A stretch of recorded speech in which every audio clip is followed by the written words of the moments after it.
The spaceship Patriot exploded in the dense layers of the atmosphere during an attempt to make an emergency landing on Earth.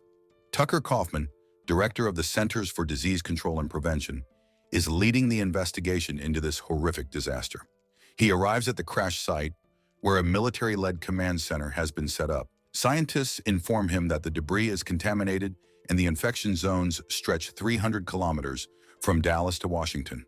The crashed shuttle brought to Earth extremely resilient organisms that strongly resemble fungi. But one thing is clear, they are of extraterrestrial origin. As Tucker exits the command center, a little girl runs up to him and hands him a piece of the shuttle's hull, saying it fell onto the roof of their house.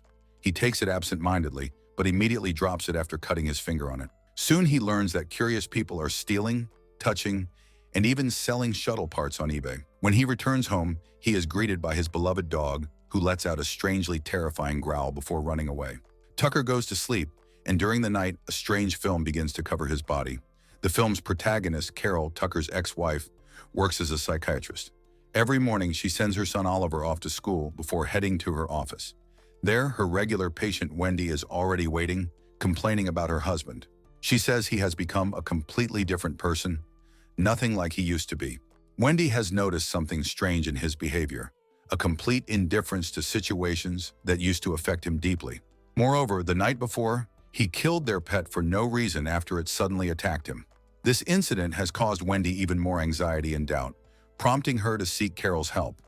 That evening, Carol and her friend Jill accompany their kids as they go door-to-door trick-or-treating for Halloween. At one house, a dog attacks Andy. In response, he squeezes the dog's muzzle so tightly it starts to bleed. Back home, Carol notices Andy's odd, withdrawn behavior, but her attention is quickly drawn to Oliver, who is peeling a strange film from his arm. Carol can't identify what it is, so the next day she takes him to the hospital to see her friend Ben, a doctor who has strong feelings for her. Ben examines the film but can't provide a definitive answer. He consults with a biologist named Stephen, who also struggles to identify the material, though he notes that similar samples have been found in other cities. Stephen promises to study it further and deliver results soon. Meanwhile, Carol grows increasingly anxious for her children and tries to make sense of the bizarre and frightening events happening around her. Later at work, Carol encounters the husband of her patient, Wendy. When she calls Wendy, she learns that Wendy is already on her way to the building. However, as soon as Wendy finds out her husband is there, she abruptly turns around and leaves. At the same time, a meeting is underway to discuss measures for containing the spread of the new virus. The presidential administration announces that a vaccine has been developed in record time and is ready for use. As the speech continues, waiters begin serving drinks to the officials, who suddenly start vomiting some strange liquid. That evening, Carol takes Oliver to his father's house. On the way, they almost get into a car accident when a frightened woman suddenly runs into the road. Although Carol manages to stop in time, another car hits the woman. When Carol approaches the crash site to give a statement, she notices the eerily emotionless behavior of the police officer and the driver involved. The officer casually records her license plate and orders her to leave, promising that someone will contact her soon. After dropping Oliver off with his father, Tucker, Carol goes with Ben to an evening event at the embassy. There she meets an eccentric Russian diplomat named Yuri. Their conversation quickly becomes deep and intriguing. Yuri shares his belief that, despite all of civilization's progress, humans are still primitive animals at heart. He claims that under certain circumstances, people are capable of the most horrific acts. As Carol listens to Yuri, she starts reflecting on the strange events around her. Meanwhile, Oliver tells his friend that his father Tucker has been acting very differently. The friend says he's noticed strange behavior in his own father as well. They discuss their worries, growing increasingly uneasy. Afterward, Oliver returns home, where he is met by Tucker. His father looks at him with a mysterious expression and offers him hot chocolate. Oliver senses something is wrong, and his anxiety grows. After dinner, Ben drives Carol home, where she is attacked by a strange man connected to the national census who tries to force his way into her house. Carol manages to fight him off, and he leaves. The next morning, on her way to work, she notices the unusual behavior of people on the streets.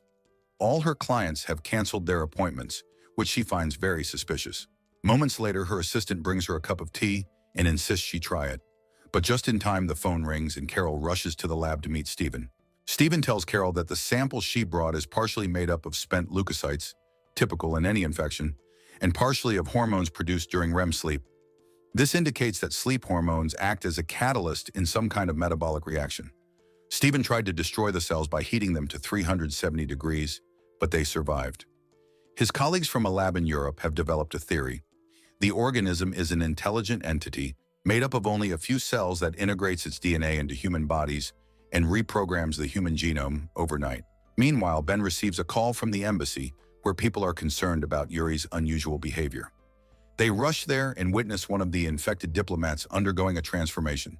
Carol takes a photo with the flash, disrupting the transformation process.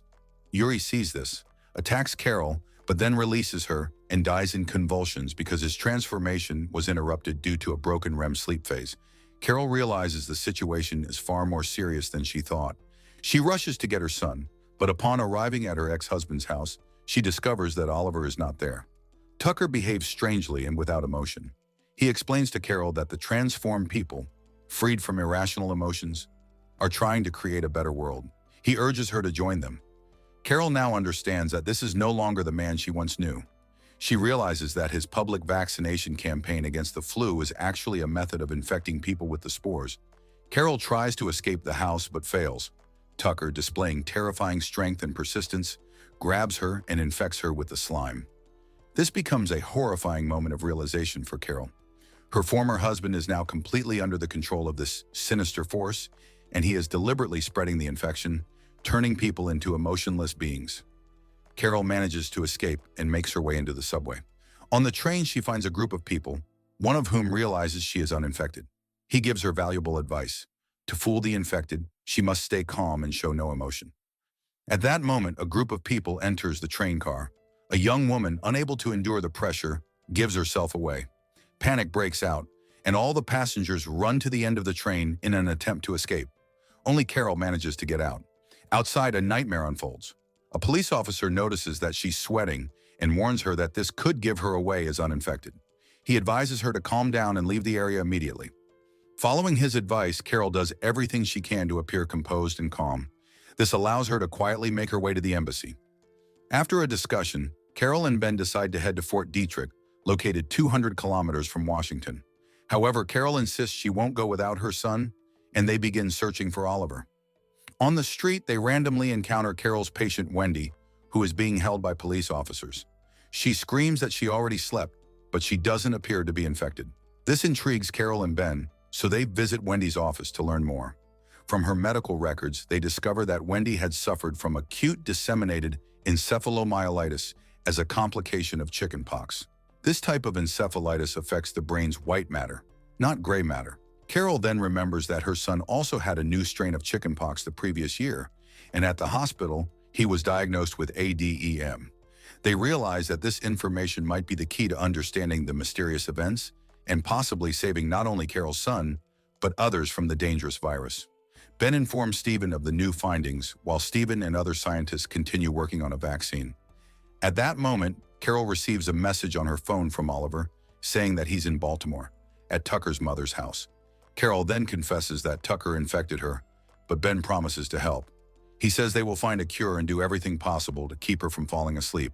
They manage to break through a military checkpoint.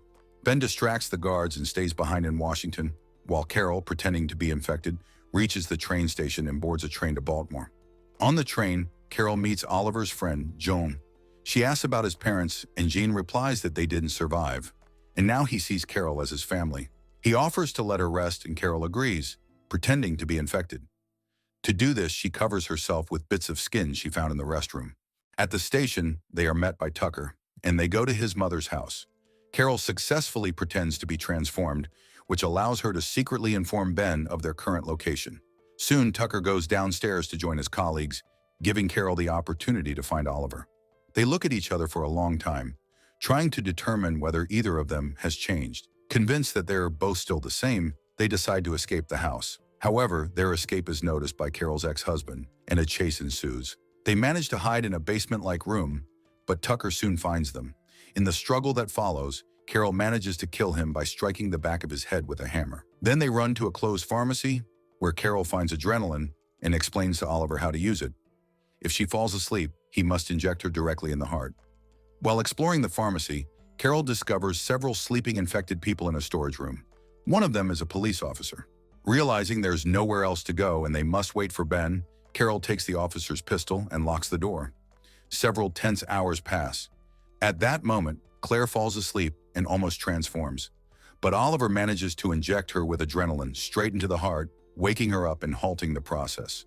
A short time later, Ben arrives, and Claire is overwhelmed with joy to see him. However, her joy quickly turns to horror when she realizes that he has changed. Ben tries to convince her to stop resisting. Speaking of a new world without crime, war, or violence, he says that a world where people live in perfect harmony, like trees, would be ideal. But then he bluntly states that in this new world, there's no place for people like Oliver, who are immune.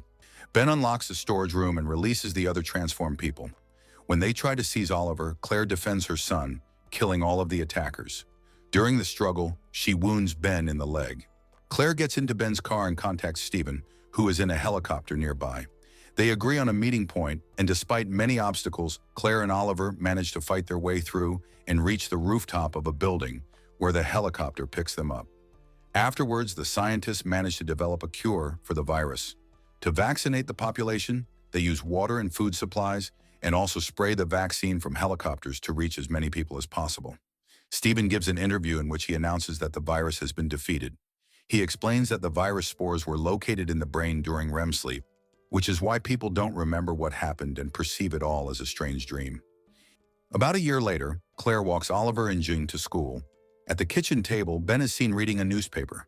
At that moment, Claire recalls Yuri's words, that humans are capable of terrible acts under certain circumstances, and that a world without war or suffering would be like imagining a world without people. The film ends on this note.